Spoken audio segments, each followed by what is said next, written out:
Apa khabar semua? Dalam video ni kita nak tengok tentang satu dam yang pelik, iaitu empangan GERD yang telah membelah Sungai Nil, iaitu sungai terpanjang di dunia, dan menjadikan negara-negara lain marah sebab nanti air tu tak sampai dekat diorang. Empangan ni pula bukan kecil-kecil tau. Saiz dia 3 kali ganda projek Bakun dan merupakan empangan terbesar di Afrika dan antara 20 empangan terbesar di dunia. Yang buat empangan ni adalah negara Ethiopia yang merupakan antara negara yang tak ada sangat pun elektrik. Sekali diorang buat dam, terus buat yang gergasi terus. Dan dia buat tak tahu je lah, negara lain nak marah dia. Okey, jom kita tengok. Kalau anda nak tahu, Sungai Nil ni panjang dia adalah sekitar 6,000 kilometer. Panjang tu kan? Kalau dari Johor ke Perlis tu dalam 700 kilometer, boleh kata panjang Sungai Nil ni lebih kurang 10 kali ganda panjang semenanjung Malaysia. Memang sangat panjang. Dan Sungai Nil ni pula, dia sebenarnya bercabang tau. Dan cabang ni bercantum dan lepas tu menjadi satu sungai. Dia seolah-olah dari dua sungai yang besar kemudian menjadi sungai yang lebih besar. Cabang yang pertama dipanggil Sungai Nil Putih. Dipanggil The White Nile. Yang mana dia bermula di Great Lakes dekat Central Africa. Dan satu lagi cabang dipanggil Sungai Nil Biru, The Blue Nile, yang bermula dekat Lake Tana dekat Ethiopia. Nil Biru ni dia pendek sikit daripada Nil Putih, tapi dia banyak air. Dan sungai ni punyalah panjang, dia merentasi 11 negara, iaitu Burundi, Kongo, Mesir, Eritrea, Ethiopia, Kenya, Rwanda, South Sudan, Tanzania dan Uganda. Dia macam mengalir dari tengah kontinen tu naik ke utara dan lepas tu bila sampai Mesir tu, dia akan masuk ke Laut Mediterranean. Jadi anda bayangkanlah, kalaulah Sungai Nil Biru tu, dia start dekat Ethiopia. Sekarang Ethiopia nak buat empangan untuk takung air tu. Anda rasa kan negara-negara yang di bawah tu akan gelabah tak? Takut tak cukup air. Sebab empangan ni, effectively kita akan block air tu dan kita kumpul dia. Kemudian kita boleh regulate lah, kita nak dam tu dalam mana. Kalau kita nak tambah takungan, kita tutup je pintu air tu. Nanti naiklah paras dam tu. Kalau dah terlebih, kita lepas balik air tu dekat sungai. Jadi orang yang tak kontrol dam ni memang cuak. Itu yang negara-negara lain yang turut berkongsi air Sungai Nil ni menjadi sangat panik. Terutamanya negara Mesir. Sebab economic development dia ni sangat bergantung kepada Sungai Nil ni. Besar pula tu takungan yang Ethiopia ni nak buat, bukan kecil-kecil. Tapi tak nak bagi buat pun tak boleh juga, sebab sungai tu memang bermula di negara dia. Ethiopia ni pula bukanlah negara yang kaya raya. Karen pun tak berapa ada sangat. Jadi memang diorang sangat memerlukan empangan ni, first untuk takung air sewaktu kemarau dan of course untuk generate electricity. Bila dah ada power, barulah negara ni boleh membangun. Betul tak? Tapi kalau diorang ni tak berapa nak ada duit, macam manalah nak buat dam yang sangat besar dan sangat mahal ni kan? Kosnya lebih kurang 5 bilion USD. Banyak tu. Memang asalnya diorang nak pinjam lah dari negara-negara lain international. Tapi disebabkan negara macam Mesir yang tak menyokong pembinaan dam ni, dia pergi kempen lah dekat semua orang. Maka tak ada orang nak bagi pinjam duit dekat diorang ni untuk buat dam. Last sekali Ethiopia ni dia nak buat juga, terpaksa buat crowdfunding. Siap minta tolong pekerja-pekerja tolak gaji untuk kumpul duit buat empangan. 1 bilion USD pula untuk kos turbine dan alat-alat untuk dam tu Exim Bank of China bagi. Jadi last sekali cukup juga duit diorang untuk membina empangan sendiri.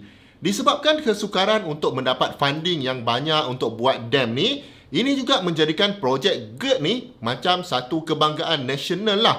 Bayangkanlah dulu, kalau contohnya kita lah, Menara KLCC tu tengah buat, gaji anda kena potong RM10 sebulan selama setahun contohnya untuk kumpul duit buat menara tu. Mestilah anda bangga kan bila benda tu dah siap. Dan disebabkan pembinaan dam GERD ni memang sangat besar, maka dari segi engineering, nak buat benda ni memang sangat mencabar. Kalau anda pernah tengok dinding dam kan, dia sebenarnya dibuat dari konkrit. guna simen dan juga rebar yang sangat banyak dekat dalam tu. Dan antara kebijaksanaan engineer yang membina empangan ni adalah daripada diorang menggunakan konkrit biasa, diorang decide untuk gunakan satu jenis campuran konkrit ni yang kita panggil sebagai roll compacted concrete ataupun RCC. RCC ni kalau nak dibandingkan dengan kehidupan harian kita ni, dia seolah-olah macam sama dengan pembuatan jalan raya.